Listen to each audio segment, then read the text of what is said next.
Ine ngati presidenti wa anthu osauka kuno ku Malawi ndafuna ndikulonjezeni a Malawi kuti sindizakusiyani nokha ndipo ndizayenda nanu mu nyengo zanu zonse, nyengo zovuta, nyengo za chisangalalo zanu, pena paliponse ndizakhala nanu inu a Malawi, makamaka pokuyimirirani, pokulankhulirani kuti muziwe chilungamo chimene chikuchitika mu dziko lanu mopanda mantha, mopanda kunjenjemera, mopanda kunyumwisidwa ndi wina aliyense. Ndipo tizaulula china chilichonse pambalambanda chimene chikuchitika muno m'Malawi, chifukwa panopa andale athu afikano nalo boza pamponda chimera, afika nazo ndale pa uchisiru kuwatenga Malawi ngati ndi anthu opusa. Ndafuna ndikukumbuseni a Malawi kunena kuti mmene timalowa chaka chino ndidakuwuzani mawu, ndipo inu amene mmakumbukira bwinobwino zimene ine ndimanena, kumbukirani ndinakuwuzani kunena kuti chaka cha 2024 muona zinthu zimene inu a Malawi simunazionepo, mumva zinthu zimene mukamva mukonza kuluma chala chanu, kusakhulupirira kuti kodi zimene zidi zikuchitika m'Malawi muno, chifukwa boma ili la Chakwera labweresa zinthu zosiyana kwambiri ndi maboma ena.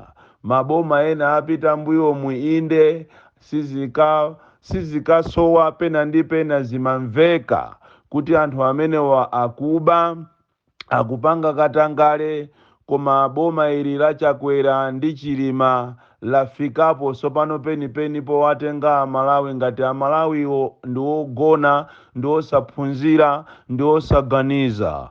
Ndi chifukwa chake akupanga zinthu as business as usual, chifukwa zikuoneka kuti afe a Malawi tikuwalekerera kwambiri, tikungowayang'anira osawatengera action. Izi ndi nkhani zina zimene mukuyenera inu a Malawi muziziwe, komanso mukhale odandaula kwambiri makamaka kumene kukupita dziko lanu.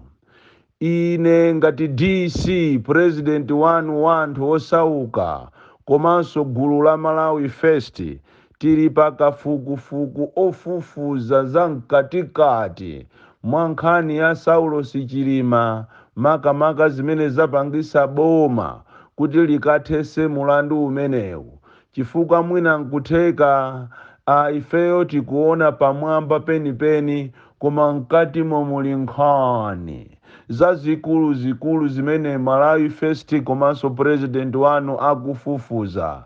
Ndipo atola nkhani athu sakugona masana ndi usiku kufufuza zeni, chifukwa anthu andale ndi anthu woopsa kwambiri, akonza kumaoneka ngati akumenyana, akutukwanizana, koma pansipo akumapanga mafilimu. Ndipo peza m'Malawi muno muli anthu okonda dziko lawo, atipeza ife akufuna atiuze zeni zimene zili mkatimo, mkati mweni mwa mulandu umenewu a Malawi ambiri simukuziziwa. Koma ife tiulula china chilichonse, mgwirizano wina uliwonse umene wapangika pasi pa nthaka mwachinsisi, kuti a Malawi akamaona aziona ngati iyo ndi nkhondo, iyo ndi nkhondo. Koma ili filimu. Ndipo tiulula china chilichonse pamene boma la Malawi komanso anthu a Malawi akuzunzika muzipatala, akuzunzika misewu yosakhala bwino, ana kumaphunzira movutika, njala posepose, amuadi magi mulibemo ngakhale chimanga, paliponse pali njala, Malawi akukhalira mphati. Ndi pamene boma la Chakwera likupitirizabe kumaba ndalama kuzera kwa azibale awo. ndinanenapo ine kunena kuti kusamusidwa kwa electoral commission kuchokera ku Blantyre kupita ku Lilongwe pali zifukwa zimene aboma la Tonse Alliance akufuna kuwapusisira Amalawi, makamaka pa mchitidwe okufuna kumapitirizabe kuba pamene adakapitirirabe kulemba azibale awo, mazikhazeni awo, kulemba ana awo ntchito mboma zimene zinayenera kupita kwa maprofessionals. Boma la Malawi silidaphunzire china chilichonse kumbali ya kupusisidwa ndi azungu, komanso anthu amene amachedwa kuti asizina ntole, amene inu Amalawi mukamakhala mmaona ngati ndi anzanu akonkuno ku Malawi, koma ali mamafias okhaokha.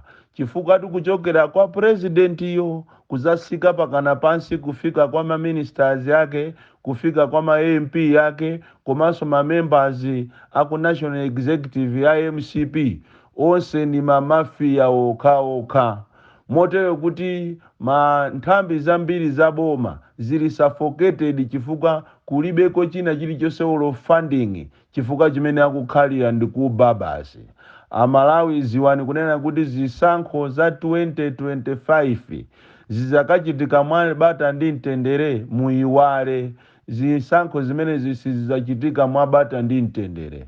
Tikunena panopa electoral commission kuzera kwa azibale yake Lazarus Chakwera amenya deal yoopsa kwambiri ya 2.2 billion imene ananamiza Amalawi kuti akufuna abwerese katundu kuchokera ku kampani ina yotchedwa Sheba Enterprise. Sheba Enterprise ndi kampani yaku Brighton ku England, kumene ananamizidwa kuti iwo ndi madobadoba ananamizidwa kuti kampani imene imachita supply zinthu zosiyana-siyana, ndipo anayichita award contract ya 2.2 billion.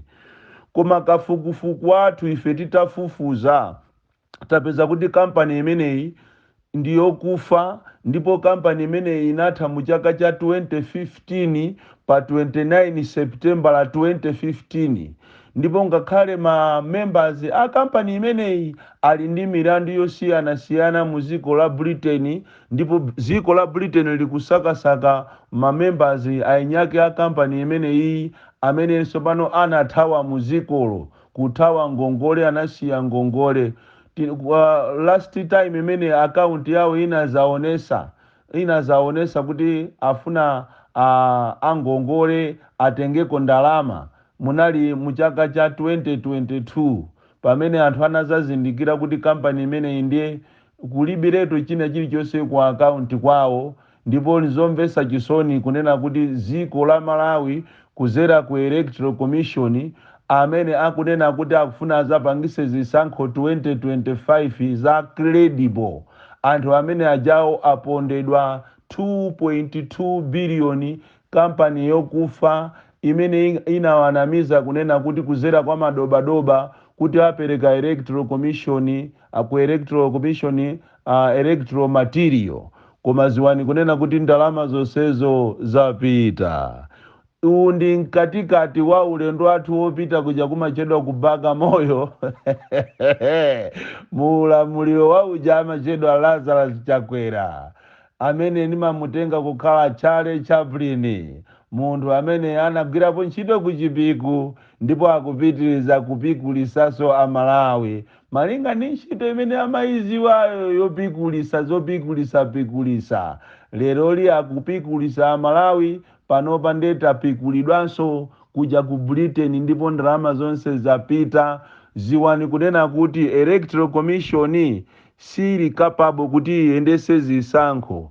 Apa ndi pamene zipani zonse mukuyenera kuti muzifuse mafuso, makamaka zipani za UDF, chipani cha Ford, chipani cha DPP ndi zipani zina zimene zili za genuine. Chifukwa zipani zinazo zimene zili mu Tonse Alliance plus zinazi ndi zipani za fake, akungoziyikapo kuti inu muziona ngati ndi kuli zipani, koma ndi mmene style imachitikira ngakhale ku Russia nso imakonza kukhala ndi zipani, koma zili zonama kuti angooneka ngati pa ground pali bwino, koma ziwani kunena kuti ngakhale boma la Malawi linaberedwa ndalama za fetereza zina kupita ku buchale, zina kukaperekedwa kwa anthu osaziwika bwino, kampani yosaziwika, ndikumana maso kuti ndalamazo zinatengedwa zinazo ku Germany kubwera kunoko ku Malawi kuzera kwa Attorney General. Zonse zija ndi mafilimu anthu aja akupitirizabe kuba. Zina ndi izi zapita posachedwa pompano ni munthu wina wa ku Malawi konkuno amene anali Cashgate suspect, anabaso ndalama zina tikunena pano ali nazo Mozambique momwe akukhala pa Mozambique pa, ndipo boma la Malawi limaziwa kunena kuti Cashgate suspect amene iyi akukhala pa Mozambique malo akuti koma sanga kamugwire monga amene amandigwirira ine, chifukwa munthu ameneyi anamenya deal ndi president, anamenya deal ndi Tonse Alliance. Muziwe izi Amalawi kunena kuti simuli safe, ndipo zisankho izizi ndi watershed chabe, akungofuna ngati ceremonial azangonama basi kuti tikupanga zisankho, koma chikhalirenjo akudziwa kunena kuti ndi mafilimu awo. Ngakhale panopanga akulengeza kunena kuti aye tikumva kunena kuti anthu ena akumabwera mmakomo mwanu kuti azatolere azatenge chanzika chanu musapereke, imene ndi filimu. Akhalata akutolera za nzika za Malawi ma ID nthawi yonseyi. Mmene tikunena panopa ali kulilongwe ku area 24 ku area 23 akumafikira mmasukulu kumanena kuti afuna azemangira anthu nyumba, koma qualification yake yokuti amangire munthu nyumbayo ndiye kuti akuyenera kuti apereke ID. Choncho kulengeza ngakhale pa MBC paja akulengeza dala kuti anthu akamazapita ku khoti kukadandaula kunena kuti zisankho zaberedwa kuzera kuma ID, azanene kuti ife tinapereka advert ndipo tidalengeza boma lidachenjeza, koma iwo atatolera kale. Zisankho za 2025 musamale kulibeko, akufuna akupusiseni. Amalawi samalani, ndipo Electoral Commission iyi musayikhulupirire, chifukwa yayamba kale programu yobera zisankho. Aberedwa 2.2 biliyoni ndi kampani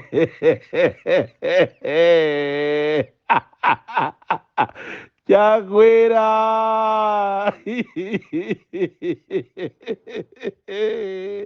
koma